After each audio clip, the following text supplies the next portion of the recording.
நீர் எப்பொழுதும் நாங்கள் செபிக்கிறோம். ஆண்டவரே, நாங்கள் குறை உள்ளவர்கள், நீர் நிறைவான தேவன். நாங்கள் மாம்சமானவர்கள், நீர் ஆவியான தேவன். நாங்கள் மண்ணானவர்கள், நீர் பரலோகத்தின் தேவன். ஆண்டவரே, நீர் எங்களை கொண்டு செய்வதற்கு சித்தம் கொண்டபடினால் உமக்கு ஸ்தோத்திரம். உடைய கிருபைக்காய் உமக்கு நன்றி. கர்த்தர், நீர் எங்களோடு கூட பேசுவீராக, இடைபடுவீராக, உடைய வார்த்தைகளை அனுப்புவீராக. எங்கள் ஆண்டவர் இயேசு கிறிஸ்துவின் நாமத்தில் பிதாவே, அல்லேலூயா. 2 நாளாகமத்தின் புஸ்தகம் 15ஆம் அதிகாரம் 2வது வசனம். அவர் வெளியே ஆசாவுக்கு எதிர்கொண்டு போய் அவனை நோக்கி, ஆசாவே, யூதா பென்யமின் கோத்திரத்தின் சகல மனுஷரே கேளுங்கள். நீங்கள் கர்த்தரோடு இருந்தால் அவர் உங்களோடு இருப்பார். அவரை தேடினால் உங்களுக்கு வெளிப்படுவார். அவரை விட்டுவிடாமல் அவர் உங்களை விட்டு விடுவார் என்று. கர்த்தரை தேடினால் கண்டடைவோம். உங்களோடு, நீங்கள் அவரோடு இருந்தார், அவர் உங்களோடு இருப்பார். இந்த வசனத்தை இதில் மிக முக்கியமான ஒரு பகுதி தான் நாம் இன்னைக்கு பார்க்க போகிறோம். அதில் கர்த்தரை தேடினால் நீங்கள் கண்டடைவீர்கள் என்று இருக்கிறது. கர்த்தரை தேடுகிற சூழ்நிலை ஏன் வருகிறது? ஆதியிலே தேவன் மனுஷனை உண்டாக்கி அவன் அவனோடு கூட உலாவும்படி அவர் விரும்பினார் என்று வேதத்தில் வாசிக்கிறோம், 3ஆம் அதிகாரம் ஆதியாகமத்தில். அப்புறம் மனுஷன் தேவனை விட்டு ரொம்ப தூரம் போயிட்டான். ஒரு சிலர் தவிர, ஏனோக்கு, நோவா தேவனோடு சஞ்சரிச்சுட்டு இருந்தாங்க. அப்புறம் தேவன் மோசேயை பார்த்து சொல்றாரு, உங்கள் நடுவிலே நான் வாசம் பண்ணும்படி ஒரு கூடாரத்தை, ஒரு வாசஸ்தலத்தை ஆயத்தம் பண்ணு. அதற்கு பிறகு மனுஷன் தேவனுக்கு விரோதமான காரியத்தை செய்ததுனால மோசே கூடாரத்தை பெயர்த்து பாளையத்துக்கு புறம்பே போட்டார் அப்படின்னு சொல்லி பார்க்கிறோம். அதற்கு பிறகு இயேசு கிறிஸ்து ஆலயத்தில் அவர்கள் நடுவிலே உலாவி கொண்டிருந்தார் என்று யோவான் எழுதின சுவிசேஷத்தில் வாசிக்கிறோம். அவர்களோ அவரை தள்ளி கொண்டு போய் நகரத்திற்கு புறம்பே சிலுவையில் அறைந்து விட்டார்கள் என்று சொல்லி நாம் பார்க்கிறோம். அதற்கு பிறகு வெளிப்படுத்தின விசேஷத்தில் சபைகளுக்கு நடுவே 7 பொன் குத்து விளக்குகளுக்கு நடுவே உலாவுகிறவர் சொல்லுகிறதாம், ஆண்டவர் நம் மத்தியிலே இருக்க வேண்டும் என்று விரும்புகிற தேவன். நம் மத்தியில தான் அவர் இருக்கணும்னு ஆசைப்படுறார். ஆபிரகாம்கிட்ட ஆசைப்பட்டாரு, நோவா கிட்ட ஆசைப்பட்டாரு, அப்புறம் மோசே கிட்ட சொல்றாரு, ஆதாமு கிட்ட சொல்றாரு. அதற்கு பிறகு இயேசு கிறிஸ்து நேரடியாக வந்து இஸ்ரவேல் ஜனங்கள் மத்தியில் வாசம் பண்ணார். இப்போ நம் மத்தியில இருக்கிறார். அப்படி இருக்கும் பொழுது ஏன் நாம் தேவனை தேட வேண்டும்? ஏன் நாம் தேவனை தேட வேண்டும்? இப்போ உங்க வீட்டில் ஒரு பொருள் இருக்கும், உங்களுக்கே தெரியும், இங்கே தான் வச்ச அப்படிம்பீங்க. ஆனால் குடும்பமே அதை தேடும். பார்த்துருக்கீங்களா? குடும்பமே தேடும். ஆனால் அந்த சாவி அந்த வீட்டுக்குள்ளே தான் எங்கேயோ இருக்கும். ஏன் அந்த சாவி முதல்ல நம்ம கண்ணுக்கு புலப்படலைன்னா, நம்ம எல்லாரும் சொல்லுவாங்க, இங்கே தான் இருந்துச்சு, எங்கன்னு தெரில. ஆக்சுவலாக அதோடைய அர்த்தம் என்னன்னா, அந்த சாவி மாற்றத்துக்குன்னு ஒரு இடம் இருக்குது தானே. ஒரு ஆணியில் ஒரு இடம் வச்சிருக்கோம் தானே, கதவுக்கு பின்னாடி முன்னாடி எங்கேயோ ஒரு இடத்துல. அந்த இடத்தில் அதை என்ன செய்யவே இல்லை, நாம மாட்டலை. அதான் நம்ம கிட்ட இருக்க பிரச்சனையே. எந்த ஒரு பொருளையும் சின்ன வயசுல பெரியவங்க வந்து நமக்கு ஒரு விஷயத்த சொல்லிக் கொடுப்பாங்க. என்ன சொல்லிக் கொடுப்பாங்க அப்படின்னு கேட்டா, எடுத்த பொருளை எடுத்த இடத்துல என்ன செய்யுங்க, வைக்கணும் பாங்க. வசனம் சொல்லுது, கர்த்தரை கண்டடையத்தக்க சமயத்தில் தேடுங்கள் என்று வசனம் சொல்லுது. இங்க நீங்கள் அவரை தேடினால் உங்களுக்கு வெளிப்படுவார். அப்படின்னா என்ன அர்த்தம்? அவர் இருக்கிறார், நம்ம கூட தான் இருக்கிறாரு. ஆனால் தேட வேண்டிய நிலையில் அவர் இருக்கிறார். இதான் இன்னைக்கு சபைக்கு நடுவில் உலாவிக்கிட்டு தான் இருக்கிறாராமா. ஆனா வசனம் சொல்லுது, நீங்கள் தேடினால் அவரை கண்டடைவீர்கள். இன்னைக்கு சபை அவரை கண்டடைகிறதா, வெளிப்படுகிறாரா, சபைக்கு அவர் தெரிகிறாரா அப்படின்னு கேட்டா, நாம தேடுறதுல தான் இருக்குது பிரச்சனை. அதான் சொன்னேன், வச்ச இடத்துல நீங்க தேடாம எங்க தேடலாம் அது என்ன செய்யாது, கிடைக்காது. நீங்களே தான் ஒரு இடத்துல வச்சிருப்பீங்க, அர்ஜென்ட்டுக்கு கொண்டு போய் அந்த சாவியை கிச்சன்ல வச்சுட்டு அங்கேயே சமைச்சிருப்பீங்க, அப்புறம் மறந்துடுவீங்க. அப்புறமாக ஒரு 2-3 மணி நேரம் கழிச்சு சாவி வைக்கிற இடத்துல போய் தேடுவீங்க. இங்கே தானே இருக்கணும், காணோம். பெட்ரூம்ல பார்த்தோம், அங்க பார்த்தோம், இங்க பார்த்தோம். ஆனா அது இருக்குது, எங்க இருக்குது? கிச்சன்ல இருக்குது. அதோட அர்த்தம் என்ன அப்படின்னு கேட்டா, நாம எங்க அவரை வச்சிருக்கோமோ, எங்க தொலைச்சோமோ அங்கதான் என்ன செய்யணும், தேடணும். இன்னைக்கு சபை தேவனை அப்படி தேடுகிற இடத்துல இருக்கிறதா? சபை தேவனை தேடுகிறதா? அதான் முக்கியம். இன்னைக்கு தேடுறவங்க ஒரு குரூப் இருக்காங்க, தேடாதவங்க ஒரு குரூப் இருக்கிறாங்க. சிலர்லாம் தேவனை தேடுறதே கிடையாது. அவங்க சபைக்கு வந்து போறது என்னமோ, அவங்க வாட்டுன்னு வர்றது, அவங்க தேவன் இருக்கிறாரா இல்லையா அதை பத்திலாம் கவலை கிடையாது. ஆனா அவங்க சபை முறைமையை சரியா நிறைவேற்றிடுவாங்க. கேட்டு பாருங்க, நான் ஞாயிற்றுக்கிழமை ஆராதனை கரெக்டா போயிட்டேன், நான் தசமாங்காணிக்கெல்லாம் கொடுத்துட்டேன், சந்தா கட்டிட்டேன், ஒரு நாள் கூட மிஸ் பண்ண மாட்டேன், ரைட்டு. ஆனால் தேவன் உங்களுக்கு அங்க தென்பட்டாரா? தேவனை பார்த்தீங்களா? தேவனோட கூட என்கவுண்டர் இருப்பாங்க, தேவனோடு கூட ஏதாவது உங்களுக்கு ஒரு தொடர்பு இருந்துச்சா? உங்களை சந்திச்சாரா? அப்படின்னா இருக்காது. அப்புறம் எதுக்கு சர்ச், சபை அப்புறம் எதற்கு இருக்கு? நாம் தேவனை தேடாம என்ன ஒரு ஆவிக்குரிய வாழ்க்கை? நம்ம வாழ்க்கையில ஒரு தடவை கூட தேவனை தேடலை, அதாவது தேவனை பார்க்கல, அவர் சத்தத்தை கேட்கல, ஒண்ணுமே இல்லை. ஆனா ஒரு சாட்டிஸ்ஃபேக்ஷன், ஆமாங்க நாங்கெல்லாம் கிறிஸ்தவர்கள் தான். ஆனால் அது ஒரு ஃபெயிலியர் வாழ்க்கை இல்லையா? ஆண்டவர் தேவனோட ஜீவனுள்ள தேவன் சொல்றோம், நம்ம தேவன் ஜீவனோட இருக்கிறாருங்கிறோம். அப்போ இந்த உயிருள்ள ஆண்டவரோட லைஃப் லாங் பேசலன்னா என்ன அர்த்தம்? அவரை பார்க்கல, பேசல, எதுவுமே இல்லை. ஆனா அவர் எங்க வீட்டில் உயிரோட தான் இருக்கிறாரு. அது எப்படி இருக்கும் யோசிச்சு பாருங்க. உங்க வீட்டில் ஒரு பெரியவர் இருக்கிறாரு, அவர் உயிரோட தான் இருக்கிறாரு, அவர் சத்தம் கேட்கும், அவர் பேசுவார், சாப்பிடுவாரு. ஆனா நான் அவர்கிட்ட பேசினதில்லை, பார்த்ததில்லை. அப்படின்னா மிஸ்டேக் யாருக்கிட்ட இருக்கு அப்படின்னு கவனிச்சு பாருங்க. அதான் வசனம் சொல்லுது, தேவனை தேடினால் நீங்கள் கண்டடைவீர்கள், நீங்கள் தேடினால் அவர் வெளிப்படுவார். அப்ப நம்ம தேடுறோமா? இல்லைங்க, நாங்க தேடுறோம், ஆனாலும் வெளிப்படல. ஒரு சிலர்லாம் ஜோம் பண்ணிட்டே இருப்பாங்க. எங்க ஊழியக்காரங்க எங்களுக்கு சொன்னாங்க, அந்த காலத்துல பரிசுத்த ஆவியின் அபிஷேகத்தை பெற்றுக்கொள்றதுக்கு 10 வருஷம் 15 வருஷம் வெயிட் பண்ணாங்களாம், காத்திருந்து பெற்றுக்கொண்டாங்களாம், அவங்க சொல்லியிருக்கிறாங்க. ஆனா இப்போ அப்படி இல்லை. நாம கேட்டவொன்னு ஆவியானவர் என்ன செய்யறாரு? நிரப்புறார். மாம்சமான யாவர் மேலும் ஆவியை ஊத்துவேன்றார், ஊற்றுறாரு. இன்னைக்கெல்லாம் உடனே உடனே பரிசுத்த அபிஷேகத்தை பெற்றுக்கொள்றாங்க. ஆனா எங்க பரிசுத்தவான்கள் எங்களுக்கு சொல்லி கொடுத்தது என்னன்னு கேட்டீங்கன்னா, அந்த காலத்துல நாங்க ரொம்ப நாள் காத்திருந்து பெற்றுக்கொள்ளணும் அப்படின்றாங்க. அப்போ தேவனை தேடுகிற ஒரு குரூப் இருக்கு, தேடாத ஒரு குரூப் இருக்கு. இந்த தேடுகிற குரூப்புக்கு ஏன் அவர் வெளிப்படலை? நான் தேடுறவங்களை பத்தி மட்டும் பேசுறேன். தேவனை தேடுகிறவர்களில் இன்னும் தேவன் வெளிப்படவில்லை. பார்க்கலன்றாங்க, சத்தத்தை கேட்கலன்றாங்க, ஒரு தடவை கூட ஆண்டவர் என்கிட்ட பேசலைங்க, நானும் எவ்வளோ நாள் ஜெபம் பண்றேன் அப்படிங்கிறாங்க. அப்படியானால் தேடுகிற நம்ம கிட்ட தான் ஏதோ பிரச்சனை இருக்குது. அவர் இங்கே தான் இருக்கிறார், நம்ம கூடவே தான் இருக்கிறார், நம்ம கிட்ட தான் ஏதோ ஒரு பிரச்சனை இருக்கு. அப்போ இந்த வசனத்தை வாசிக்கும் பொழுது கர்த்தர் எனக்கு ஒரு காரியத்தை உணர்த்தினது என்னன்னா, நீ தேவனை தேடுற, எதுக்கு தேடுற? அதான் முக்கியம். எதுக்கு தேவனை தேடுற? அப்பதான் அவருக்கு தெரியறதும் தெரியாததும் இருக்குது. நீங்க தேவனை தேடுறது உண்மை, எதுக்காக தேடுகிறீர்கள் தான் ரொம்ப முக்கியம். வாசிங்க, மார்க் எழுதின சுவிசேஷம் 1ஆம் அதிகாரம் 36 வாசிங்கள் பார்ப்போம். 36, 37 வாசிங்கள். அவரை பின்தொடர்ந்து போய் அவரை கண்டபோது எல்லோரும் உம்மை தேடுகிறார்கள் என்று சொன்னார்கள். இப்போ இயேசு கிட்ட வந்து இவங்க எல்லாரும் சொல்ற வார்த்தை என்ன? எல்லாரும் உங்களை தேடுறாங்க ஆண்டவரே. பா, எவ்வளவு ஒரு நல்ல ஒரு வார்த்தை பாருங்களேன். தேவன் வந்து எதுக்கு பூமிக்கு வந்தார்னா, எல்லாரும் அவரை தேடணும் தான் அவர் வந்தார். இந்த ஜனங்களை துதிப்பதற்கென்று ஏற்படுத்தின இவர்கள் என் துதியை சொல்லி வருவார்கள். தேவனுடைய திட்டமே எல்லாரும் அவரை தேடணுங்கிறது தான். இப்போ சீமோனும் மற்ற சீஷர்களும் வந்து கரெக்டா சொல்லிட்டாங்க, எல்லா ஜனங்களும் உங்களை என்ன செய்யறாங்க? தேடுகிறார்கள் என்று சொல்லுகிறார்கள். இந்த ஒரு காரியம் வந்த உடனே இதே இஸ்ரவேல் ஜனங்கள் தான் ஒரு காலத்துல தேவனை தேடவில்லை, தேவன் பேச வேண்டாம் என்று சொன்னார்கள், தேவனை தூரப்படுத்தினாங்க. இப்ப அதே இஸ்ரவேல் ஜனங்களுடைய சந்ததி தான் சொல்லுது, ஜனங்கள் வந்து உங்களை என்ன செய்யறாங்க?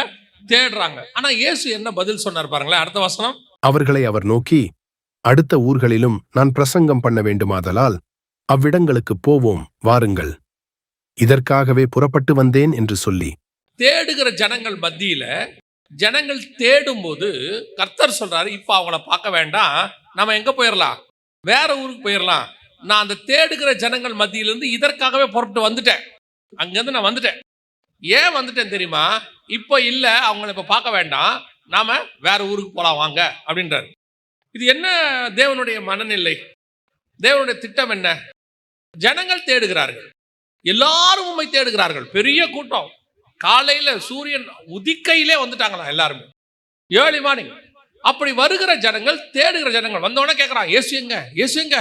அவ்வளோ ஆவலா வந்திருக்கிறான். ஆனா இயேசு சொல்றாரு, அவங்க தேடுவாங்கன்னு எனக்கு தெரியுது, அங்கிருந்து நான் அதுக்கு தான் இருட்டோடயே புறப்பட்டு வந்துட்டேன், நான் மற்ற ஊருக்கு பிரசங்கம் பண்ண போகணும் அப்படிங்கிறார். அப்ப இந்த தேடுகிற ஜனங்களுக்கு ஏன் அவர் வெளிப்படவில்லை? அதை தான் நீங்க பார்க்கணும். இந்த தேடுகிற ஜனங்களுக்கு அவர் என்ன செய்யல? வெளிப்படல. அவங்க தேடிட்டு இருக்காங்க ஊருக்குள்ள, இவர் வனாந்தரத்துல இருக்கிறார். ஆனால் அவர்களுக்கு இவர் தன்னை வெளிப்படுத்தவில்லை, இவர் பாட்டு புறப்பட்டு போயிட்டே இருக்கிறார். என்ன காரணம் அப்படின்னு கேட்டா, அந்த ஜனங்கள் ஏன் தேடினார்கள்? அதான் கேள்வி. அந்த ஜனங்கள் ஏன் தேடினார்கள் அப்படின்னு சொன்னா 34வது வசனத்தை வாசி. பலவிதமான வியாதிகளினால் உபத்திரவப்பட்டிருந்த அநேகரை அவர் சுஸ்தமாக்கி அநேகம் பிசாசுகளையும் துரத்திவிட்டார். அந்த பிசாசுகள் தம்மை அறிந்திருந்தபடியால் அவைகள் பேசுகிறதற்கு அவர் இடங்கொடுக்கவில்லை. வியாதி பிசாசு எல்லாத்தையும் என்ன பண்ணிட்டாரு? சுகமாக்கிட்டார். முந்தின நாள் ராத்திரி வரைக்கும் இருட்டு, அதாவது சாயங்காலமாகி சூரியன் அஸ்தமிக்கிற வரைக்கும் இருக்கு அந்த இடத்துல வசனத்துல.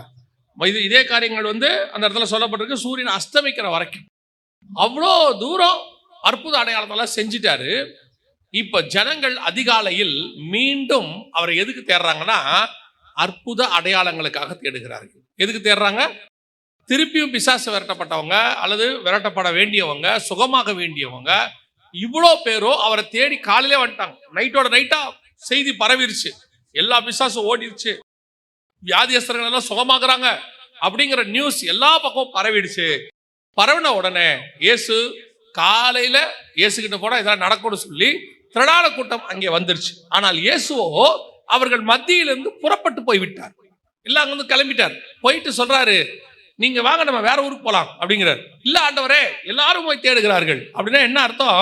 இவங்க தேடுறவங்க எல்லாரும் அற்புதத்துக்காக, விடுதலைக்காக, சுகத்துக்காக தேடுகிறார்கள். அப்போ இப்படி தேடுகிறவர்களுக்கு இயேசு வெளிப்பட மாட்டாரா? இயேசு அவர்களை பார்க்க மாட்டாரா? அவர்களுக்கு தேவை இப்பொழுது சுகமும் விடுதலையும் தான். அந்த சுகமும் விடுதலையும் கொடுப்பதற்கு இனி இயேசு தேவையில்லை.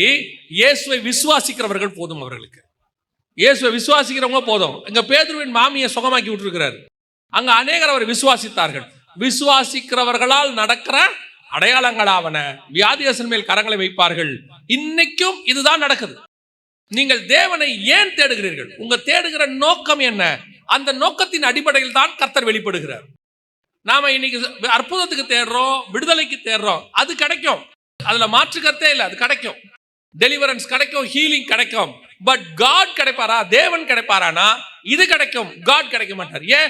உனக்கு தேவையான ஹீலிங்கும், உனக்கு தேவையான டெலிவரன்ஸும், உனக்கு தேவையான பிளஸ்ஸிங்கும் கர்த்தர் மனுஷனை வைத்து உனக்கு கொடுக்க முடியும், தம்முடைய ஊழியக்காரர்களை வைத்து கொடுக்க முடியும். ஏன்? இன்னும் ஒரு படி மேல போனா, நீங்கள் விசுவாசித்தால் தேவனுடைய மகிமையை காண்பீர்கள்.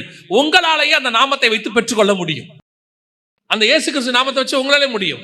ஆனால் அவரை கண்டடைவதற்கு இதல்ல, வெளிப்படுவதற்கு இது காரணம் அல்ல. யாருக்கு அவர் வெளிப்படவில்லை? அற்புத அடையாளங்களுக்காக தேடுகிறவர்களுக்கு அவர் வெளிப்படவில்லை. ஆனால் இன்னைக்கு உலகம் பெரும்பான்மையானது எதை முன்னிலைப்படுத்துகிறது? சபை, குறிப்பாக சபை எதை முன்னிலைப்படுத்துகிறது? அற்புதங்களையும் அடையாளங்களையும் தான் முன்னிலைப்படுத்துகிறது. இதான் இயேசுவை தேடுறதுக்கான நோக்கம். இயேசுவை நீங்கள் அற்புதத்துக்கு தேடுவது நான் குறை என்று சொல்லவில்லை, அது நடக்கும். சர்ச்சுக்கு வந்தா அற்புத அடையாளம் நடக்கும். ஒரு எவாஞ்சலிஸ்ட் மீட்டிங்க்கு நீங்க போறீங்க, அவர் ஜெபம் பண்றாரு, நடக்கும், மாற்றுக்கிறதே கிடையாது. இன்னும் இயேசு சுகம் கொடுக்கிறார். ஆனால் உங்களுடைய நோக்கம் அற்புத அடையாளங்களை பெறுவதா, தேவனை பார்ப்பதா? இதான் கேள்வி. நான் சொல்றது உங்களுக்கு புரியும் நினைக்கிறேன். நீங்கள் ஏன் இயேசுவை தேடுகிறீர்கள்? அவர் வெளிப்பட வேண்டும், அவரிடத்திலிருந்து நீங்கள் அவரை பார்க்க வேண்டும், அந்த நோக்கமா? இல்ல அவர்கிட்ட இருந்து எதையாவது பெற்றுக்கொள்ள வேண்டும், அந்த நோக்கமா? இப்ப நீங்க ஒரு பெரிய தாசில்தார் ஆபீஸுக்கு போயிருக்கீங்க, நீங்க சைன் பண்ண ஒரு டாக்குமெண்ட் அவர்கிட்ட இருக்கு, அந்த டாக்குமெண்ட் வேணும். இப்ப அந்த டாக்குமெண்ட் என்ன செய்யணும்? வேணும்னு சொன்ன உடனே இப்ப நீங்க உள்ள அவர் மீட்டிங்ல பேசிட்டு இருக்காரு. நான் சொல்ற ஒரு உதாரணம், மீட்டிங்ல பேசிட்டு இருக்கிறார். இப்ப போய் பியூன் சொல்றாரு, இந்த டாக்குமெண்ட் ஒன்னு சைன் பண்றதுக்கு சைன் பண்ணி தரேன்னு சொன்னீங்களா, டாக்குமெண்ட் உங்ககிட்ட இருக்குதா? இப்ப அவங்க வெளியே வந்திருக்கிறாங்க. அந்த ஆபீசர் உள்ள இருக்க என்ன பண்ணுவாரு, டக்குன்னு அந்த டாக்குமெண்ட் எடுத்து சைன் பண்ணி கையில கொடுத்து, இதை அவங்ககிட்ட என்ன செஞ்சிருங்க, கொடுத்துருங்க. இப்ப நான் மீட்டிங்ல பிஸியா இருக்கிறேன், இப்ப பார்க்க முடியாது, அப்புறம் பார்க்கறேன்னு சொல்லுங்க. இப்போ டாக்குமெண்ட் வெளியே வந்துச்சு, டாக்குமெண்ட்டை வாங்கியாச்சு. இப்போ உங்க வேலை நிறைவேறிடுச்சா இல்லையா? முடிஞ்சிச்சு தானே?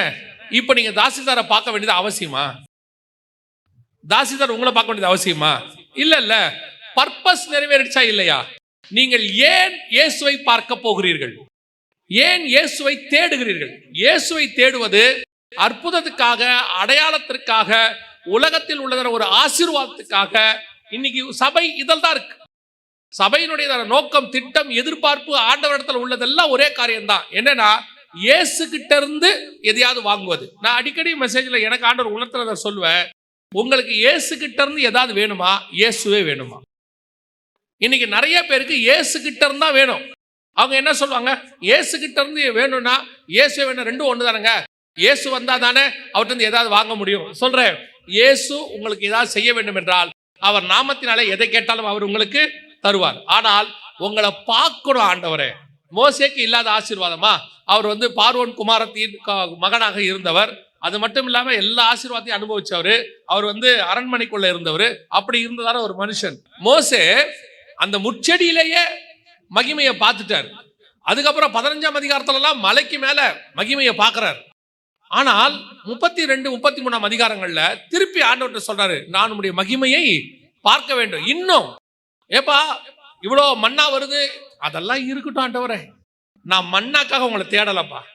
இல்லப்பா 10 வாதையை நீ பார்த்துட்டியே, இதை விட என்ன பார்க்க போற? அது உங்க மூலியமா நடந்த வாதை. எனக்கு தேவை உங்க மூலியமா நடக்கிற வாதை அல்ல, நீங்கள் வேணும். உங்களை நான் பார்க்கணும். உங்கள் கையின் கிரியை நான் பார்த்திருக்கிறேன், உங்களை பார்த்திருக்க வேண்டும். அதான் மோசேயுடைய வாஞ்சை. இன்னைக்கு நம்முடைய வாஞ்சை எதுவா இருக்குது? இயேசு கிட்ட இருந்து தேடுவதா அல்லது இயேசுவையே தேடுவதா? யார் கண்டடைகிறார்கள்? இப்படி அற்புத அடையாளங்கள் தேடுகிறவர்களுக்கு இயேசு சொன்ன வார்த்தை, வாங்க நம்ம வேற ஊருக்கு போலாம். அப்ப இவங்களுக்கு அற்புத அடையாளம் அதெல்லாம் அங்க நடக்கும். அந்த பேதுரு மாமி ஜோம் பண்ணாலே நடந்துரும். ஏன்? அங்க இருக்கிற ஒருத்தன் நேத்து இயேசு செஞ்சாருங்க, அவர் என்ன சொன்னாரு, அவரு என் நாமத்துல சுகமாக்கணும்னு சொன்னாரு, நான் வேணா ஜோம் பண்ணி பார்க்கட்டா, இயேசு நாமத்துல நடந்துரும்.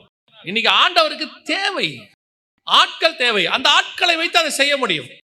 உங்களை வைத்து அற்புத அடையாளங்களை ஆண்டவர் செய்ய முடியும். யார் வேணாலும் சொல்ல, நான் சொல்லுவேன், ஒரு சின்ன வாலிப பிள்ளை, ஒரு 15-10 வயசு மகளா இருக்கட்டுமே, அவனை கொண்டும் கர்த்தர் அற்புதங்களை செய்ய வல்லமை உள்ளவராக இருக்கிறார்.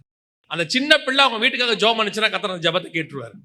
எத்தனையோ பேருக்கு நடந்திருக்குது. ஆனால் இப்போ நீங்கள் தேவனை தேடுறது எதற்காக?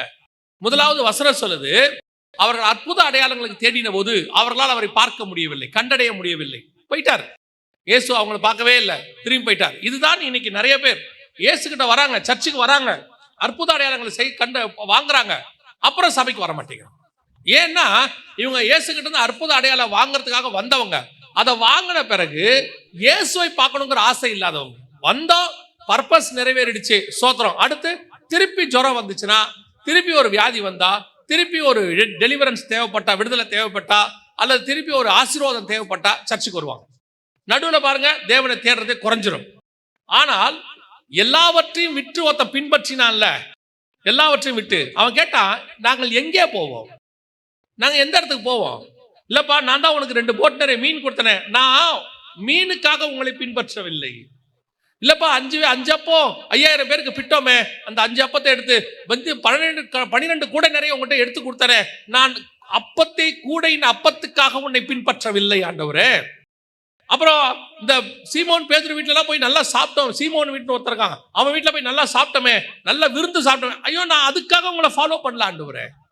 நான் ஃபாலோ பண்ணது கூட நிறைய அப்பத்துக்காகவோ, 2 போட்டு நிறைய மீனுக்காகவோ, அல்லது உங்க கூட இருந்தா நல்லா வசதியா சாப்பிடலான்றதுக்காக கூட உங்க கூட வரல.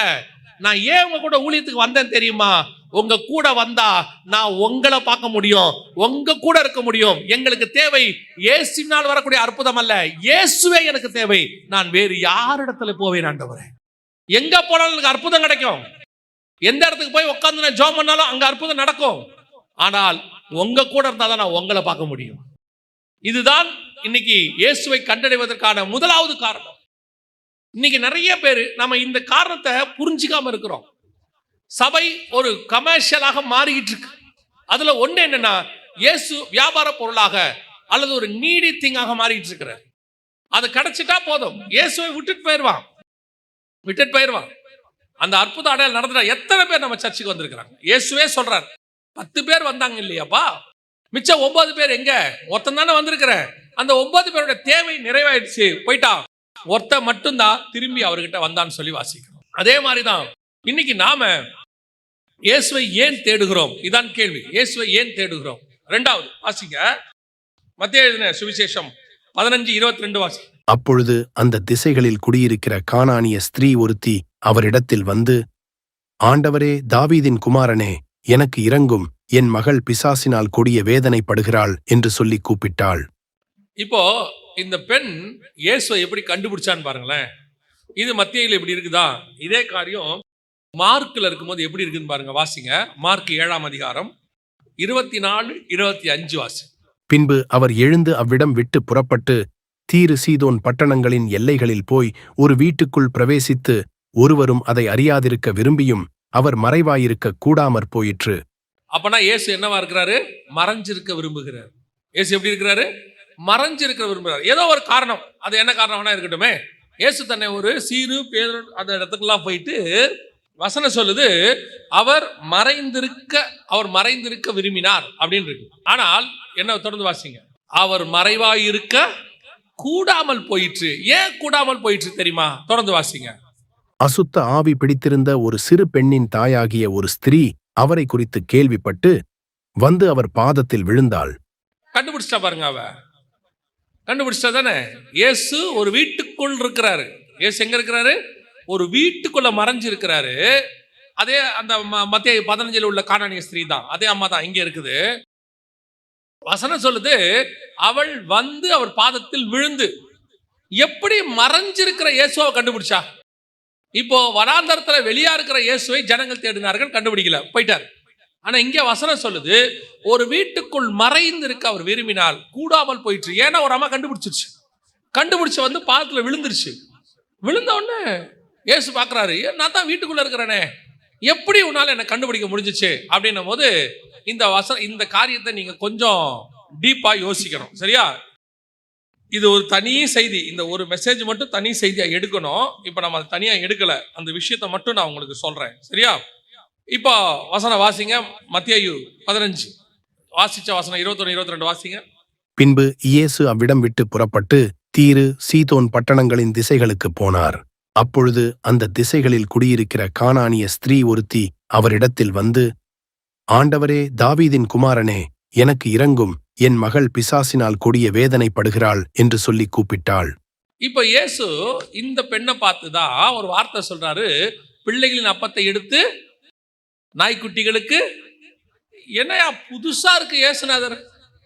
அதாவது இப்படி கண்டுபிடிச்சு வரவங்களை பார்த்து அவர் ரொம்ப இரக்கமாயிருவாரு எப்பவுமே. இவர் ஒரு இடத்துக்கு சாப்பிட போறாரு அக்கறைக்கு, ஜனங்கள் ஓடி வரதை பார்த்துட்டு வசனம் சொல்லுது, அவர் மனதுருகி அவர்களிடத்தில் பேச தொடங்கினார். இப்படி தேடினா அவர் மனது உருகிடுவாரு. அப்படிப்பட்ட இயேசு இப்ப இந்த கானானிய ஸ்திரியை பார்த்து ஒரு வார்த்தை சொல்றாரு, பிள்ளைகளின் அப்பத்தை எடுத்து நாய்க்குட்டிகளுக்கு போடுவானே. அவ கேட்டது தாம் மகளுக்கு பிசாசிலிருந்து விடுதலை. அதான் அப்படித்தானே இருக்குது. இவர் தான் எல்லா பிசாசையும் விடுதலை ஆகிட்டே இருக்கிறாரு. இப்போ சகோதரன் வாசிக்கும் போது கூட சொன்னார் இல்லையா, ஒருத்தன் பிசாசு பிடிச்சிருந்தான், அந்த பாவ பண்ணிக்கிட்ட போகணும்னு சொல்லி கேட்டான், எல்லாம் இருக்கு இல்லையா. அப்படி இருக்கும் பொழுது ஏன் இந்த அம்மா கிட்ட மட்டும் பிசாசு போகணும், தான் மகளுக்கு போகணும்னு கேட்டவொடனே உட்காந்து ஃபார்முலா பேசிட்டு இருக்கிறார். என்ன ஃபார்முலா? பிள்ளைகளின் அப்பத்தை எடுத்து நாய்க்குட்டிகளுக்கு போடுவானேன் அப்படின்னு. உடனே அந்த அம்மா என்ன சொல்லுச்சு? அதற்கு அவள், மெய்தான் ஆண்டவரே, ஆகிலும் நாய்க்குட்டிகள் தங்கள் எஜமான்களின் மேஜையிலிருந்து விழும் துணிக்கைகளை தின்னுமே என்றாள். இதுக்கு அதுக்கு ஏதாவது சம்பந்தம் இருக்குதா? பிசாசு விரட்ட வந்தவங்களுக்கு நம்ம எல்லாருக்கும் தெரியும், மேஜையிலிருந்து விழுகிற துணிக்கை அப்பம்னா அது வசனம். அதான் அப்பனா வசனம் தான் குறிக்குது. இவங்க வந்தது விடுதலைக்கு.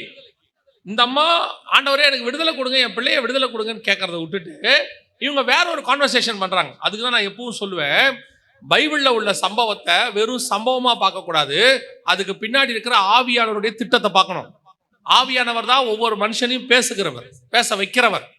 இப்போ இந்த அம்மாவையும் இயேசுவையும் பேச வைக்கிறார் அந்த இடத்துல. இது இயேசுவுக்கு தெரியும் இந்த அம்மா இப்படி வரும்னு. இப்போ கானானிய ஸ்திரீ வீட்டுக்குள் இருக்கிற இயேசுவை கண்டுபிடிச்சார். நல்லா கவனிங்க, இதுக்கு பின்னாடி ஒரு மிக முக்கியமான விஷயம் இருக்கு. இந்த கானானிய ஸ்திரீயோடைய பொண்ணு பிசாசு பிடிச்சிருக்கா. இயேசு சொல்றாரு, நாய்க்குட்டிக்கு தர முடியாது. அந்த கானானிய ஸ்திரீயோட பொண்ணுக்கு பேர் என்ன சொல்றாரு?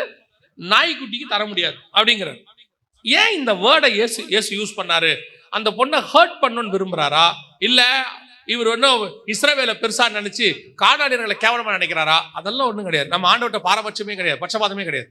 விஷயம் என்னன்னா கவனிங்க, இந்த கானானியர் அப்படிங்கிறவங்க யாரு? இப்ப அந்த இஸ்ரவேலுங்கிறது கானான் தேசம், நம்ம எல்லாருக்கும் தெரியும், அதான் பின்னாட்கள இஸ்ரவேல். இந்த கானானியர்கள் யாரு அப்படின்னு கேட்டீங்கன்னா, உங்க எல்லாருக்கும் தெரிஞ்ச ஒரு சம்பவம் 9ஆம் அதிகாரத்துல இருக்கு, ஆதியாகமத்தின் புஸ்தகத்துல இருக்கு. நோவா வந்து அந்த திராட்சை ரசம் குடிச்சு வெறியாயி படுத்திருக்கிறாருல்ல, அப்போ நோவாவுடைய நிர்வாணத்தை போய் ஜனங்களுக்கு சேம் காமுகிட்ட அறிவிச்சது யாரு? யார் சொன்னது? நோவாவுக்கு 3 பசங்க, சேம், காம், யாபேத் அப்படின்னு இருக்கு.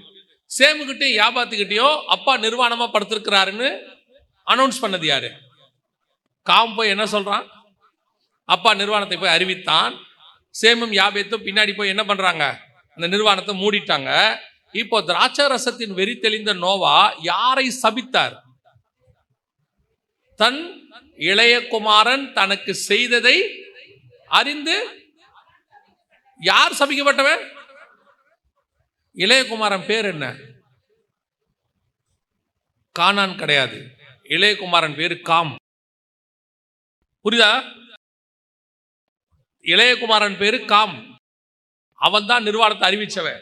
ஆனா நோவா சபித்தது காமை அல்ல, காமுடைய பையன் பேர் தான் கானான். பையனை சபிக்கல, பேரனை சபிச்சிட்டாரு. புரியுதா? ஏன் இவர் பையனை சபிக்காம பேரனை சபிச்சாரு? எழுந்திரிச்சவன சொல்றாரு, தன் இளைய குமாரன் தனக்கு செய்ததை அறிந்து நோவா கானான் சபிக்கப்பட்டவன். செஞ்சது உன் பையன் தானையா, ஏன் நீ அவன் பையனை சபிச்ச? உன் பையனை சபிக்காம நீ ஏன் பேரனை சபிக்கிற அப்படின்னு கேட்டா, இவருக்கு திராட்சை ரசம் குடி வெளியே தெரிஞ்சிருச்சு. இப்ப ஆள் தெளிவா இருக்கிறார். நோவாவுக்கு நல்லா தெரியும், காமை சபித்தால் அந்த சாபம் நிக்காது. ஏன் தெரியுமா? 9ஆம் அதிகாரத்துல இருக்கு. ஆரம்பிக்கும் பொழுது கர்த்தர் நோவாவையும் அவன் குமாரரையும் கர்த்தர் ஆசீர்வதிச்சவனை மனுஷனால சபிக்க முடியாது. காம யார் ஆசீர்வச்சது? கர்த்தர் ஆசீர்வதிச்சிட்டாரு. கர்த்தர் ஆசீர்வதிச்சவனை யார் சபிக்க முடியாது? மனுஷனால் சபிக்க முடியாது. இது நோவாவுக்கு நல்லா தெரியும். அதனாலதான் அவர் என்ன பண்றாரு, ரொம்ப விவரமா இந்த தலைமுறையை விட்டுட்டு எந்த தலைமுறையை சபிக்கிறாரு? அடுத்த தலைமுறையை சபிக்கிறாரு. கானான் சபிக்கப்பட்டவன், நீ தப்பிச்சிட்ட, உன் பையன் மாட்டினாண்டா, உன் சந்ததி காலிடா அப்படின்ட்டாரு. சரி, இப்போ காம் தப்பு செஞ்சான். ஆனா கானான் என்ன தப்பு செஞ்சான்? கானான் ஏதாவது தப்பு செஞ்சானா? இப்ப அவன் யார் தெரியுமா? அப்பாவுடைய பாவத்தை சுமக்கிற சந்ததி. கானான் சபிக்கப்பட்டவன். கானானுக்கு ஒரு வயசு வருது. கானான் எழுந்திருப்பார். ஒரு உதாரணத்துக்கு சொல்றேன், வாலிப வயசு வரும்போது பாக்குறான் சாபம் நிக்குது. நம்முடைய பெரியப்பா பசங்களாம் நல்லா இருக்கிறானுங்க, சேம் யாபேத்தோட பசங்களாம் நல்லா இருக்கானுங்க, நான் மட்டும் இப்படி சபிக்கப்பட்டே கிடக்கிறேனே, தலைமுறையா சாபத்தை வாங்கிக்கிட்டே கிடக்கிறேனே, ஏன் எனக்கு மட்டும் சாபம் அப்படின்னா, உங்க அப்பா தப்பு செஞ்சாரு. ஒரு இடத்துல அவனுக்கு தோணும், எங்க அப்பா பண்ண தப்புக்கு நான் என்னடா செய்வேன். இப்போ உங்களுக்கு தோணுதா இல்லையா? நிறைய நேரத்துல நம்ம என்ன செய்யறோம், எங்க அப்பா அம்மா பண்ண தப்பு என் தலையில வந்து விடிஞ்சிருச்சு சொல்றமா இல்லையா? பல நேரத்துல சொல்லுவோம், எங்க அப்பா அம்மா பண்ண தப்பு என் தலை மேல விடியுது. பல நேரத்துல கேட்கிறோம், அவங்க பண்ண தப்புக்கு நான் என்ன செய்வேன். அந்த கானானிய வம்சத்துல வந்தவதான் இப்ப இயேசுக்கு முன்னாடி நிக்கிறா. அந்த ஸ்திரீ வந்து நிக்கிறாங்க. இந்த அம்மா யாரு தெரியுமா? இப்ப அப்பாவுடைய பாவத்தை சுமக்கக்கூடியதான சந்ததி. கானானியர்கள் யாரு? அப்பாவுடைய பாவம். ஏன் இயேசு நாய்க்குட்டின்னு சொன்னார்னா அதுக்கும் அர்த்தம் இருக்கு. என்னன்னா, ஒரு ஆண் இன்னொரு ஆணுடைய நிர்வாணத்தை பார்த்து அந்த ஹோமோசெக்சுவல்பாங்க, அதுக்கு நாய்க்கு யூஸ் பண்ற அதே வேர்டு தான் எபிரேய மொழியில யூஸ் பண்றாங்களாம். ஆணோட ஆண் சேர்றதும் நாய் சேர்றதும் ஒண்ணு, நாய்த்தனம்னு சொல்றாங்கல்ல, அந்த வார்த்தைகள் ஒன்னாதான் யூஸ் பண்ணுவாங்க. அதுக்கு தான் ஈக்குவலா கொண்டு வருவாங்களாம். அதனால இயேசு சொல்றாரு, பிள்ளைகளின் அப்பத்தை எடுத்து யாருக்கு கொடுக்க முடியாது, இது நாய்க்குட்டி உங்களுக்கு கொடுக்க முடியாது. ஏன்னா அது சாபத்தினால் வந்தது. இப்ப இவ யாருன்னு கேட்டா, அப்பாவுடைய சாபத்தை சுமந்து நிக்கிற பிள்ளை. ஆனா இவ யாருக்கிட்ட வந்து நிக்கிறானா, பிள்ளையுடைய சாபத்தை சுமந்து நிக்கிற அப்பா. இயேசு கிறிஸ்து யாருன்னா, பிள்ளைகளின் சாபத்தை சுமக்க வந்த அப்பா. அவருக்கு முன்னாடி வந்து நிக்கிறா. இப்ப இயேசு சொன்ன வார்த்தை என்ன தெரியுமா? அந்த மத்தியில, ஆமா ஆண்டவரே, மேஜையிலிருந்து வரும் துணிக்கையாவது பிள்ளைகள் சாப்பிடுமே, நாய்க்குட்டிகள் உண்ணுமே. அதுக்கு இயேசு என்ன சொன்னாரு? இயேசு அவளுக்கு பிரதியுத்தரமாக, ஸ்திரீயே, உன் விசுவாசம் பெரிது. பெருசுனா எதையோட கம்பேர் பண்ணும்ல, ஒன்னு சின்னதுக்கு தானே பெருசுன்னு சொல்ல முடியும். உன் விசுவாசம் ரொம்ப பெருசு அப்படின்னா பெருசுனா என்ன? இதுக்கு முன்னாடி ஒரு விசுவாசம் இருந்துச்சு. எந்த விசுவாசம்? இஸ்ரவேலுடைய விசுவாசம். இஸ்ரவேலுங்கிறவங்களே யாருன்னா, விசுவாசத்தின் தகப்பன் ஆபிரகாம் இருக்கிறானே, அதுல இருந்து வந்தவங்க. அவன் தான் சேம் வம்சத்தை சார்ந்தவர் தான் ஆபிரகாம். சேம் காம் யாபேத்துல சேமுடைய வம்சத்தை சார்ந்தவர் யாரு? ஆபிரகாம். அவங்க விசுவாசத்துல வந்துதான் இவ்வளவு தூரம் நிக்கிறாங்க. ஆபிரகாம் விசுவாசத்துல, வா விசுவாசம் இருக்குல்ல, கானானியருடைய விசுவாசம், ஆபிரகாமின் விசுவாசம், அந்த சந்ததியின் விசுவாசத்தை விட உன் விசுவாசம் பெரியது. இப்ப இயேசுவை யார் கண்டுபிடிக்க முடியும் தெரியுமா? தன்னுடைய சாபம் போகணும், என்னுடைய சந்ததி வாழணும், நாங்க காரணம் இல்லாம சபிக்கப்பட்டிருக்கிறோம், ஏனே தெரியாது, தரித்திரம், என்ன ரீசன் தெரியாது, அது எங்க அப்பா செஞ்சது, என் தாத்தா செஞ்சது, என் தலைமுறை செஞ்சது, என் ஜென்ம சுபாவம் எனக்குள்ள இருக்கு, இதிலிருந்து விடுதலை ஆகணும்னு சொல்லி வந்து நிற்கும் பொழுது கர்த்தர் நீ கண்டடையத்தக்க சமயத்தில் அவரை தேட முடியும். கர்த்தர் உனக்கு வெளிப்படுவார். அவர் வீட்டுக்குள் மறைந்திருக்கிறார், ஆனால் அந்த ஸ்திரீக்கு அவர் வெளிப்பட்டார். தேடுங்கள், அவரை கண்டடைவீர்கள். எப்ப கண்டடைவீங்க தெரியுமா? நீ அற்புத அடையாளம் உலக ஆசீர்வாதத்துக்காக மட்டும் அவரை தேடுகிறதா இருந்தால் அதுக்கு அவர் தேவையில்லை. அவருடைய நாமம் போதும், அவருடைய கையெழுத்து போதும், அவர் பேர் போதும். ஆனால் அவரே உனக்கு வேணும். ஏன் தெரியுமா? ஆண்டவரே, நான் எங்க அப்பா பாவத்தை சுமந்துகிட்டு இருக்கிற சாபத்தை சுமக்கிறேன், நீங்க பிள்ளைகளின் சாபத்தை சுமக்க வந்த அப்பா, நீங்க என் சாபத்தை ஏற்றுக்கொண்டா அந்த சாபம் மாறும். ஆண்டவர் சொன்னாரு, உன் விசுவாசம் பெரியது. இதுதான் இயேசுவை நீங்கள் கண்டறிவதற்கு. எத்தனை பேருடைய வாழ்க்கையில யோசிச்சு பாருங்க, காரணமே இல்லாம குடும்ப நாசமா போயிட்டு இருக்கு. என்ன ரீசன் தெரியாது, நல்லா உழைப்பாங்க. நான் ஒரு சிலர்லாம் பார்த்திருக்கிறேன், அவங்க கிட்ட தனிப்பட்ட முறையில எதுவுமே இருக்காது, தப்பு, நல்லா உழைப்பாங்க, கஷ்டப்படுவாங்க, சம்பாதிப்பாங்க, ஆனா பொத்தல் பையில போன மாதிரி காசு போயிட்டு இருக்கும். ஏன்? கணவன் மனைவி 2 பேரும் வேலை செய்வாங்க, 2 பேரும் வேலை செய்வாங்க. பாத்தீங்கன்னா குடும்பம் காசு வரும் எல்லாருக்கும், ஆனா கரெக்டா இருக்கும், ஆனா 10 பைசா கையில நிக்காது.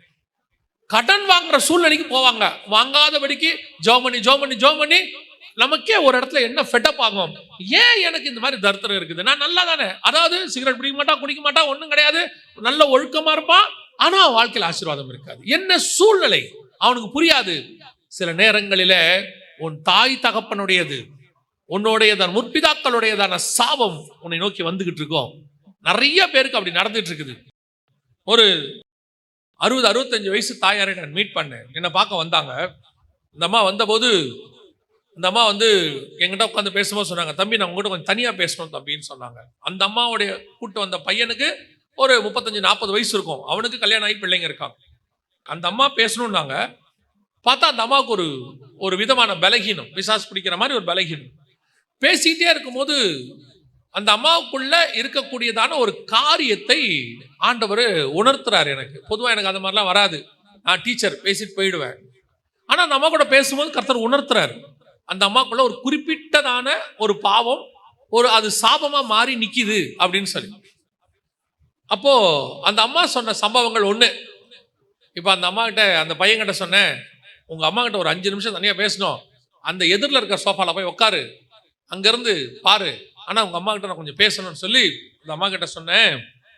ஆண்டவர் ஒரு பாவத்தை சொல்றாருமா, குறிப்பிட்ட அந்த பாவம், குறிப்பிட்ட பாவம், அது ஒரு இரத்த பழி சம்பந்தப்பட்ட பாவம் சொல்றாருமா, இது உண்மையா, உங்களுக்குள்ள நீங்க ஏதாவது அந்த மாதிரி பாவங்கள் செஞ்சிருக்கிறீங்களான்னு உடனே அந்த அம்மா அழுதுட்டாங்க. 65-70 வயசு இருக்கும், அழுதுட்டாங்க.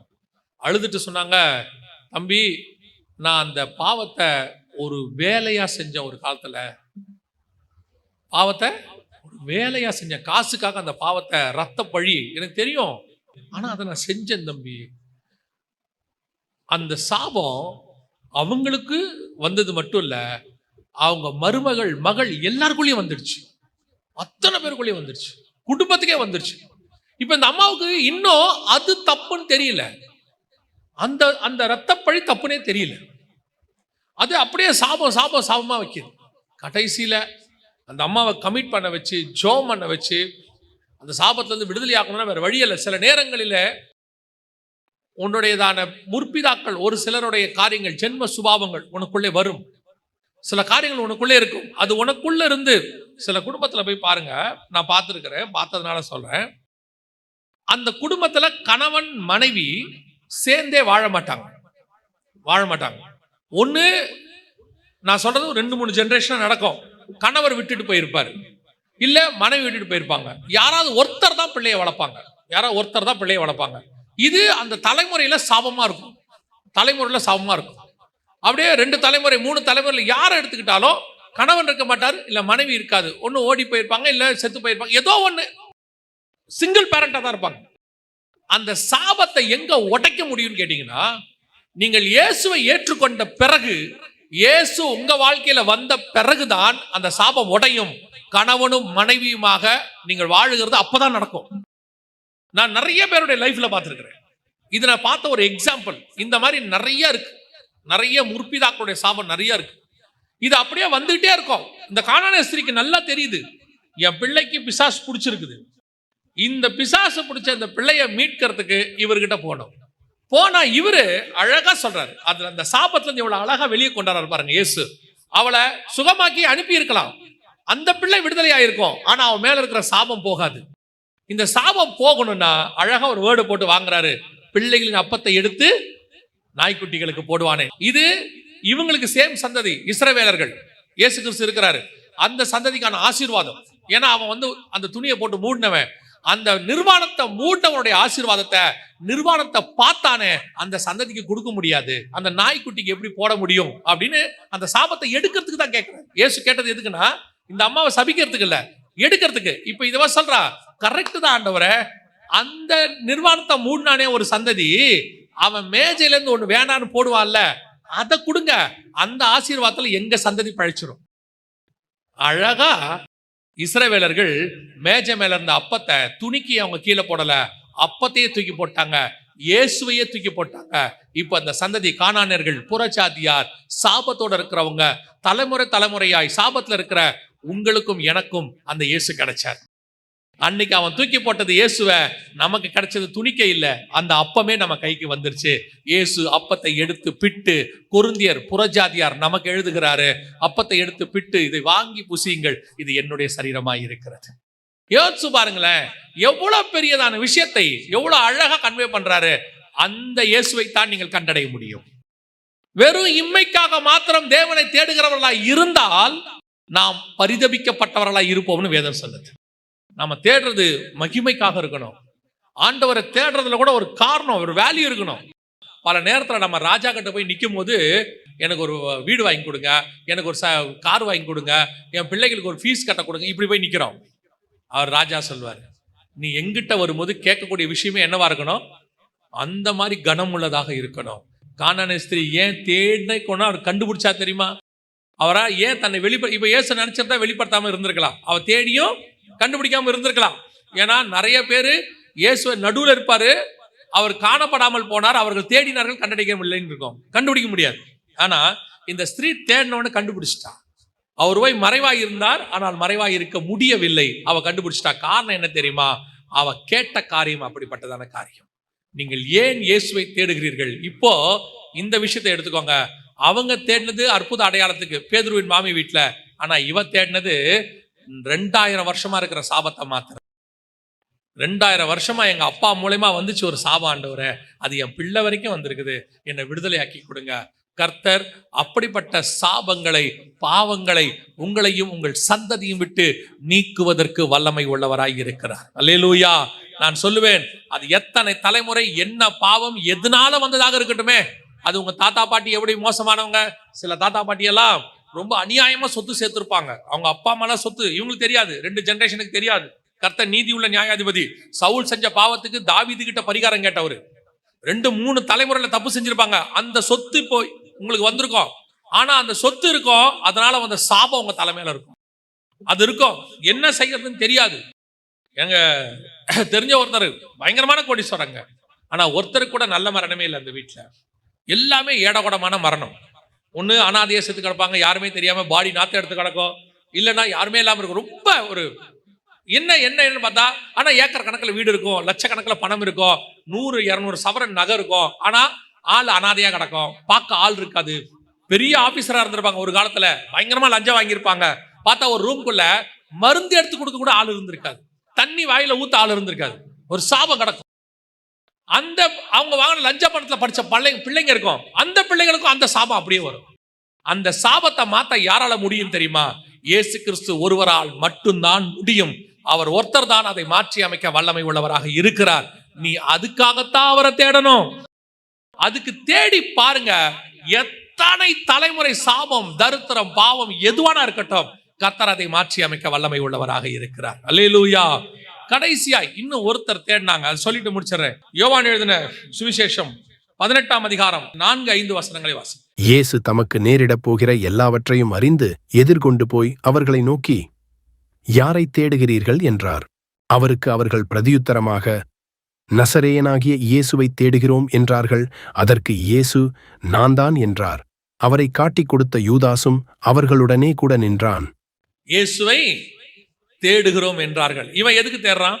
முதல்ல தேடினவன் உலக பிரகாரமான ஆசீர்வாதம், விடுதலை, வியாதியிலிருந்து விடுதலை எல்லாமே. ரெண்டாவது தேடினவ இம்மையில மறுமைக்குரியது, ஜென்ம சுபாவத்தும் பாவத்திலிருந்து சாபத்திலிருந்து விடுதலை ஆகிறது. ஆனா இப்ப இவன் தேடுறானே, போர் சேவகன், ரோம போர் சேவகன் கெத்செமனேல, இவன் எதுக்கு தேடுறான்? அவரை எதுக்கு தேடுறான்? சிலுவையில இருந்து கொலை பண்றதுக்கு. இவனுக்கு வெளிப்படுறாரு பாருங்களேன். இவனுக்கு என்ன செய்யறாரு? வெளிப்படுறாரு. எனக்கு இந்த தேடுறவங்கள யார் யாரெல்லாம் தேடுறாங்கன்னு ஆவியானவர் உணர்த்திட்டே இருக்காரு. இந்த விஷயத்த சொல்றாரு, அவங்களும் இயேசுவை தேடினாங்க அப்படின்னு. எனக்கு இது ரெண்டும் தேடினாங்க பாசிட்டிவ், ரெண்டும் நியாயம், கரெக்ட். இவன் தேடுறதுல என்ன இருக்குது? இவன் தேடுறானே, இவன் ஒரு புறஜாதியான் காட்டி கொடுக்குறான், யூதாஸ் காட்டி கொடுக்குறான், அங்க இவரை பிடிக்க வராங்க. அப்போ ரோம போர் சேவகன் கேட்கிறான், யாரை தேடுகிறது? இவர் கேட்கிறாரு. அவர் கேட்கிறார், நசரேயனாகிய நாங்கள் இயேசுவை நாங்கள் தேடுகிறோம்.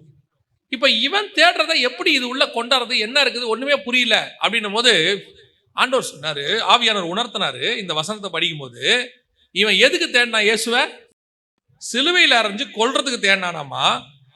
இதே மாதிரி ஒரு கூட்டம், விசுவாச கூட்டம் இன்னும் இயேசுவை தேடுதாமா. இதே மாதிரி ஒரு கூட்டம் இன்னும் இயேசுவை சர்ச்சில் தேடுதாமா. அது எப்படி இயேசுவை திருப்பி இயேசுவை போய் சிலுவையில் அறையது? வாசிங்க, எபிரேயர் நிருபம் 6ஆம் அதிகாரம், எபிரேயர் 6:4-5-6 வசனங்களை வாசி. ஏனெனில் ஒரு தரம் பிரகாசிப்பிக்கப்பட்டும் பரம ஈவை ருசி பார்த்தும் பரிசுத்த ஆவியை பெற்றும் தேவனுடைய நல்வார்த்தையையும் இனிவரும் உலகத்தின் பலன்களையும் ருசி பார்த்தும் மறுதலித்து போனவர்கள் தேவனுடைய குமாரனை தாங்களே மறுபடியும் சிலுவையில் அறைந்து அவமானப்படுத்துகிறபடியால் மனந்திரும்புதற்கேதுவாய் அவர்களை மறுபடியும் புதுப்பிக்கிறது கூடாத காரியம்.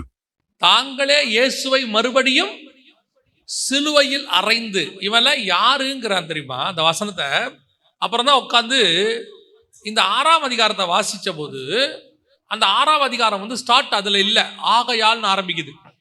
6ஆம் அதிகாரம் எங்க ஆரம்பிக்குதுன்னா 5ஆம் அதிகாரத்துல ஆரம்பிக்குது. 5ஆம் அதிகாரத்துல ஆரம்பிச்சாதான் அன்றியும் அப்படின்னு ஆரம்பிக்குது புதுசா. இது எதை பத்தி சொல்லுது? 5-6 அதிகாரம் எதை பத்தி சொல்லுது அப்படின்னு கேட்டீங்கன்னா, இயேசு கிறிஸ்துவை இவனுக்கு தெரியும், அபிஷேகம் பெற்றாச்சு, ஞானசனம் எடுத்தாச்சு, ரட்சிக்கப்பட்டாச்சு, எல்லாம் ஓகே ஃபைன், எல்லாம் தெரிஞ்சிருச்சு. ஆனா இவன் யாராமா? பூரணமாகாதவனாமா. இவன் யாரு? கிறிஸ்துவுக்குள்ள பூரணமாகாதவன். வாசிங்க 2வது வசனம் வாசிங்க, 6:2. ஸ்நானங்களுக்கு அடுத்த உபதேசம், கைகளை வைக்குதல், மரித்தோரின் உயிர்த்தெழுதல், நித்திய நியாய தீர்ப்பு என்பவைகளாகிய அஸ்திபாரத்தை மறுபடியும் போடாமல் பூரணராகும்படி கடந்து போவோமாக. இவங்கெல்லாம் யாருன்னா சத்தியம்லாம் தெரியும், சர்ச்சில் உட்காந்துருக்க என்ன தெரியும்? சத்தியம்லாம் தெரியும். ஆனா பூரணராக மாட்டான். இவன் பூரணராகணும்னு விரும்ப மாட்டான்.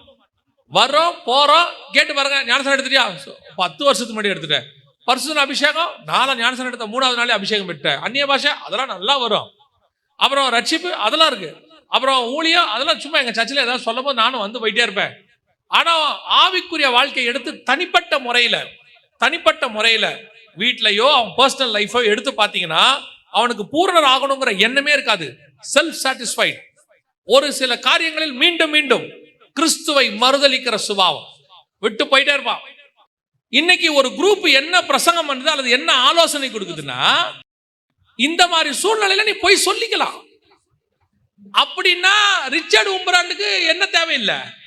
படும் வேதனையில் அப்படி தேவையே இல்லை. குடிக்கும் போது ஐயா எனக்கு இயேசுவே தெரியாதுங்க, வேலை முடிஞ்சு. அப்போ உங்க பார்வையில பேதுரு யாரு? ஞானவான், அறிவாளி, சூப்பரா சொல்லி வேலைக்கார மட்டும் தப்பிச்சிட்டாருல்ல. அப்புறம் ஏன் மறுதலிச்சான்னு பைபிள் சொல்லுது? நான் கேட்கறது புரியுதா?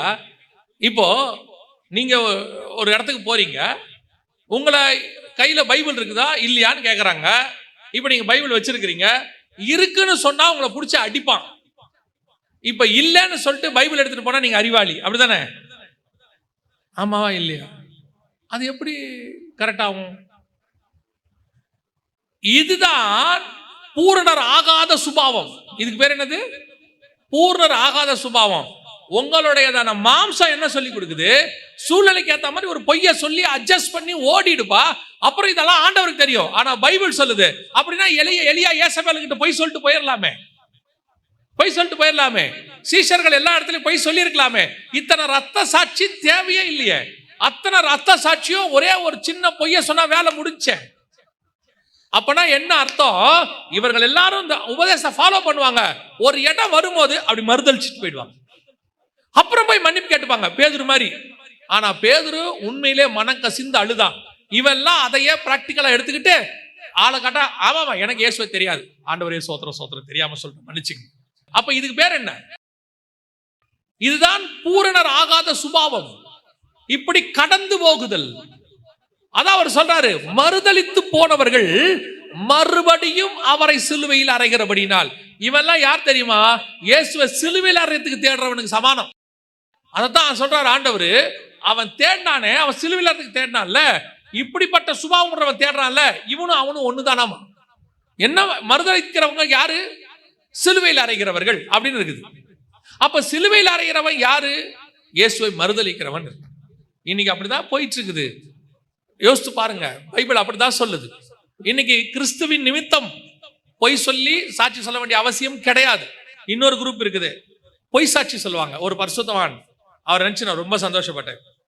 ஒரு 4 பரிசுத்தவான்கள் கிராமத்துக்கு போயிருக்கிறாங்க, சுவிசேஷம் சொல்றதுக்கு போயிருக்கிறாங்க. 4 பேருமே அதுக்கப்புறம் பெரிய ஊழியக்காரங்க போயிருக்கிறாங்க. போன உடனே அந்த கிராம ஊழியெல்லாம் முடிச்சுட்டு சாயங்காலம் ஒரு வீட்டில் கூட்டம். அதுல அப்போ ஒரு பரிசுத்தவான் ஏஞ்சி என்ன பண்றாரு? அந்த ஜனங்களுக்காக பேசுறாரு. பேசும்போது, இன்னைக்கு காலையிலிருந்து மாலை வரை ஊழியத்திலே கர்த்தர் பெரிய காரியங்களை செய்தார், அநேகரை விடுதலை ஆக்கினார் அப்படின்னு இன்னொரு பரிசுத்தவான் கூட உட்கார்ந்தவர் எழுந்திருச்சு, இவன் பொய் சொல்றான், ஒருத்தர் கூட சுகமாகல, நாங்க விதைச்சிருக்கோம் சொல்லிட்டு ஏன்டா பொய் சாட்சி சொல்ற, உண்மையை பேசுறான் அப்படின்ட்டு உட்காந்துட்டார்.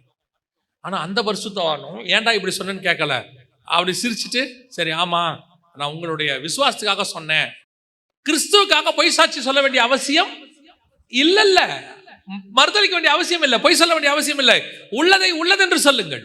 இன்னைக்கு ஒரு கூட்டம் இப்படி மறுதலிக்கிற கூட்டம், சிலுவையில் அறையிற கூட்டம். அதைத்தான் எபிரேயர் 6 சொல்லுது, சிலுவையில் அறையிற கூட்டம். ஒருவேளை இப்ப நீங்க பூரணர் ஆகாம, இன்னொரு குரூப் இருக்கு, பூரணர் ஆகாம சர்ச்சுக்குள்ள இருப்பான், ஆண்டவரை தேடுவான், ஆனா பூரணர் ஆகவே மாட்டான். இப்ப என்ன ஆகுதுன்னு பாத்தீங்கன்னா, இந்த சுபாவம் உடையவர்கள் தான் அவரை சிலுவையில் அறைகிறவர்கள்னு வசனம் சொல்லுது. அப்படியே நீங்க 5, 6 ரெண்டுத்தையும் படிச்சீங்கன்னா, நீங்கள் அதே அஸ்திவார்த்தம் இல்லாமல் பூரணராக படிக்க கடந்து போங்கள். இன்னும் நமக்குள்ள இன்னும் பூரணராகாத சுபாவம், தெரிஞ்சு செய்யறவங்க, நான் சொல்றது தெரியாம செய்யறவங்க இல்ல.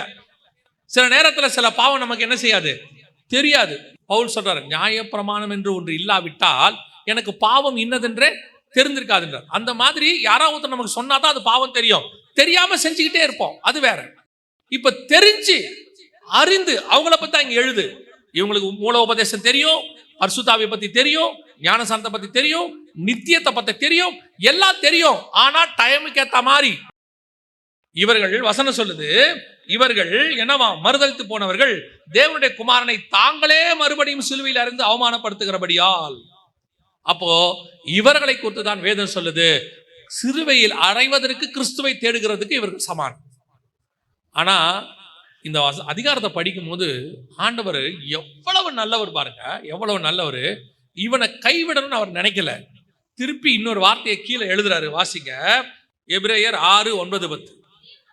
பிரியமானவர்களே, நாங்கள் இப்படி சொன்னாலும் உண்மைதான், இது வசனத்தின்படி கரெக்ட் தான்.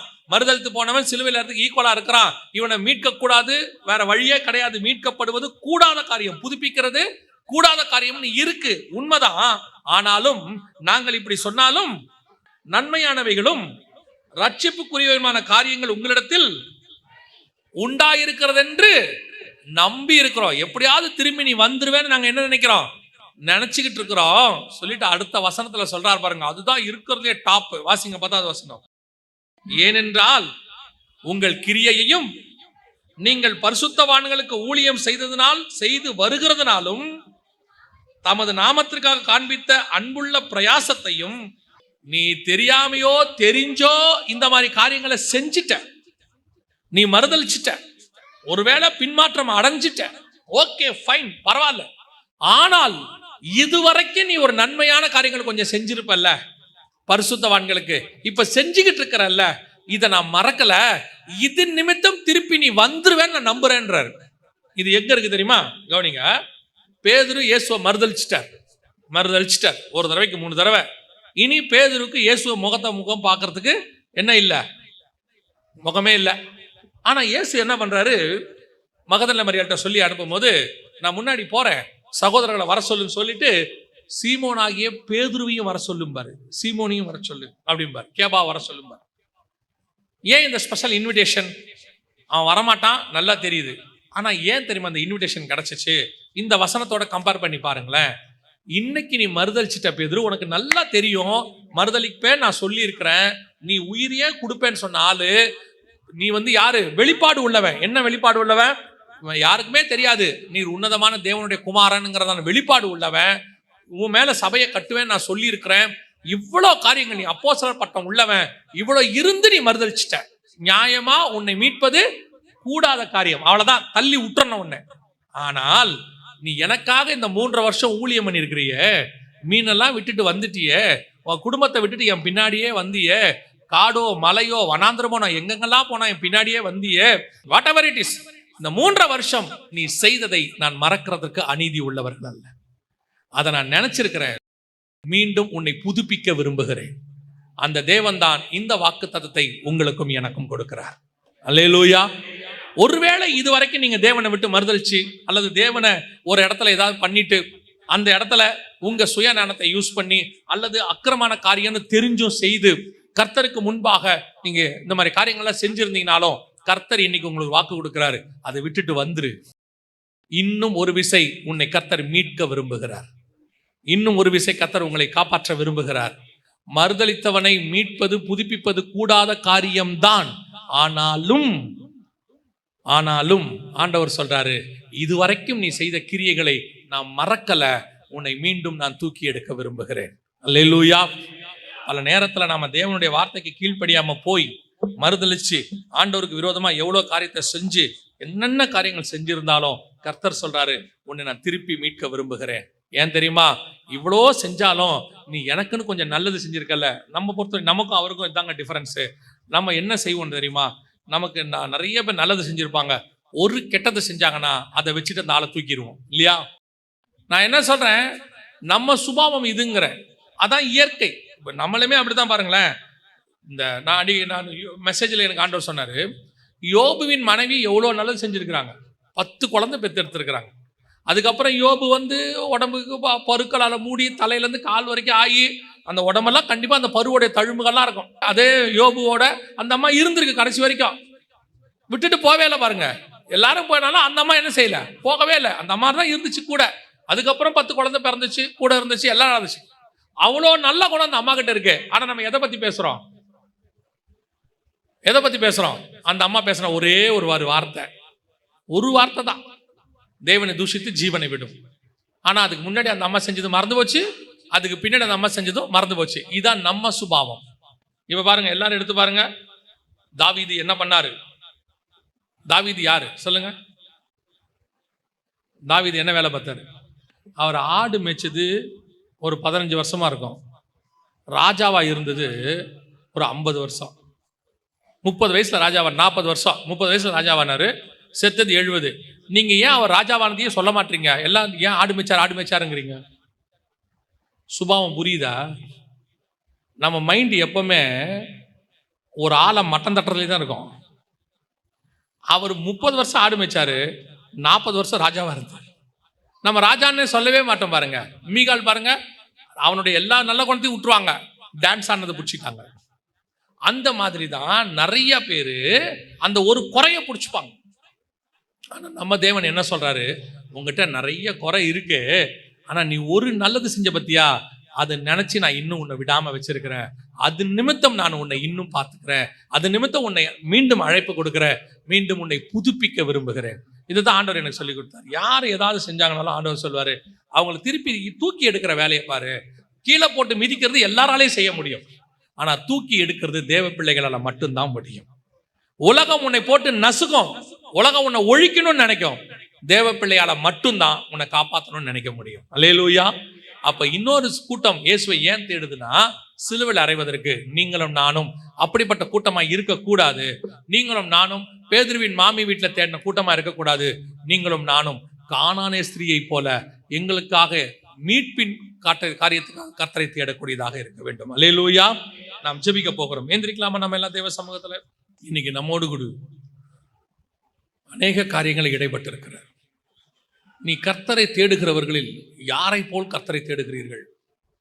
இம்மைக்காக தேடுகிறீர்களா, அல்லது தீமையான காரியங்களை வச்சுக்கிட்டு மனம் திரும்புதல் இல்லாம, பூர்ணராகுதல் இல்லாம,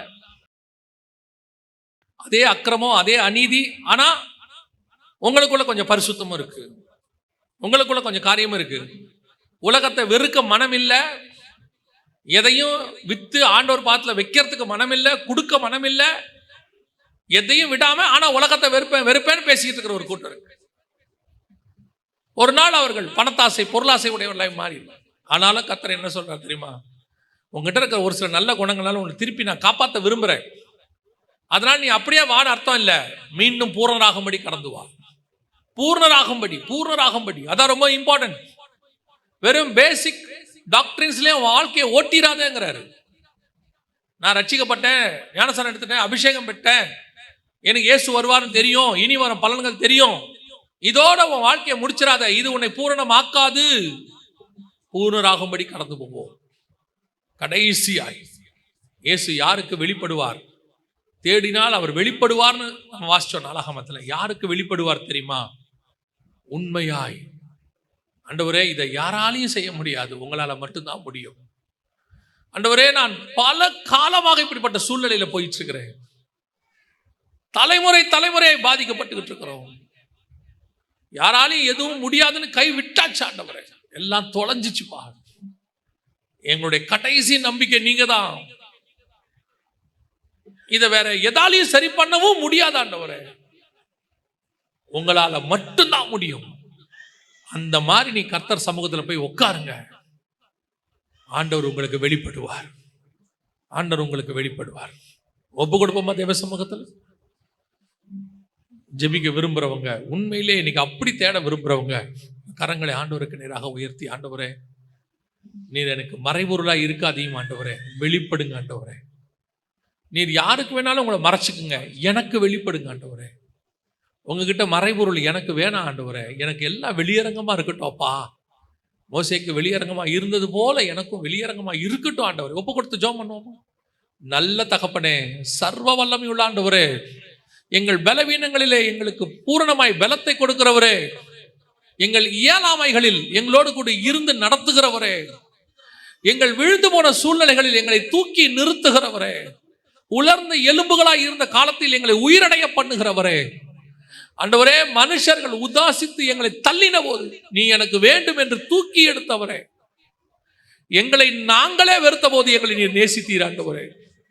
எங்களை நாங்களே வெறுத்துட்டோம் ஆண்டவரே, எங்களை நீங்க நேசிச்சிட்டீங்கப்பா.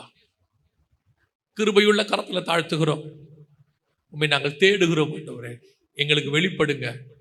அப்படி உண்மையா ஜெபிக்கிற ஒவ்வொருத்தருக்காய் நான் ஜெபிக்கிறேன்.